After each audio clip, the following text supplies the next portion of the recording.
nyebarnya tuh bisa lewat urin, kotoran, dan air liur tikus yang terinfeksi. Kayak misalnya kalau yang dari kotoran, kalau ada kotoran tikus yang mulai mengering, terus kesapu atau kena angin, nah itu partikel virusnya tuh bakal terbang ke udara tuh, yang berpotensi kehirup manusia dan akhirnya bersarang di paru-paru kita. Nah, tapi sebenarnya, kalaupun virus ini sampai masuk ke paru-paru manusia, sebenarnya si virus ini tuh nggak langsung bikin sakit. Dia bakal masuk masa inkubasi dulu, masa dimana virus ini menjangkit inangnya tanpa nimbulin gejala. Dan buat kasus hantavirus, masa inkubasinya tuh biasanya tuh terjadi antara 1 sampai 8 minggu. Nah, kalau di masa inkubasi ini virusnya bisa dilawan sama sistem imun tubuh, ya udah, nggak akan nyebabin sakit yang gimana-gimana. Tapi, kalau si virus ini akhirnya berhasil melewati masa inkubasi tadi, efeknya itu orang tuh bakal berpotensi kena yang namanya HPS, Hantavirus Pulmonary Syndrome, sindrom paru hantavirus. Nah, kalau ada orang yang sampai kena HPS, itu dia tuh bakal ngalamin gejala awal yang mirip flu biasa tuh. Dari mulai demam, pegel linu, sampai mual.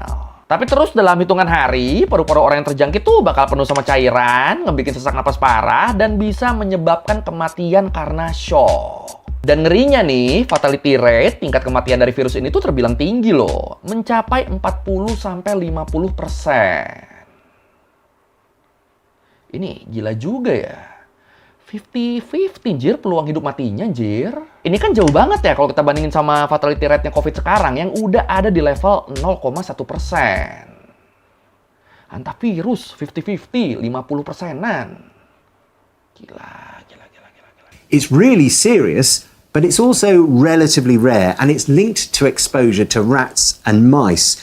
The risk is typically highest when someone's doing something like, for example, cleaning out a building that's had a rodent infestation. So most of the human cases are reported in rural settings, such as forests, fields, or farms, where rodents are present. Nah, sebenarnya hantavirus tuh bukan varian virus yang bisa nular dari manusia ke manusia ya. Dia cuma nular dari tikus ke manusia doang, kecuali satu strain. Kecuali ada satu varian hantavirus yang emang bisa nular dari manusia ke manusia. Namanya virus Andes atau Andes strain. Varian hantavirus endemik yang ada di Amerika Selatan. Cuma satu itu tuh yang bisa tuh, lainnya nggak bisa. Lainnya cuma bisa dari tikus ke manusia. Tapi sayangnya, hantavirus yang nyebar di kapal Hondius ini tuh ya si Andes strain ini. Satu-satunya varian yang bisa nyebar dari manusia ke manusia.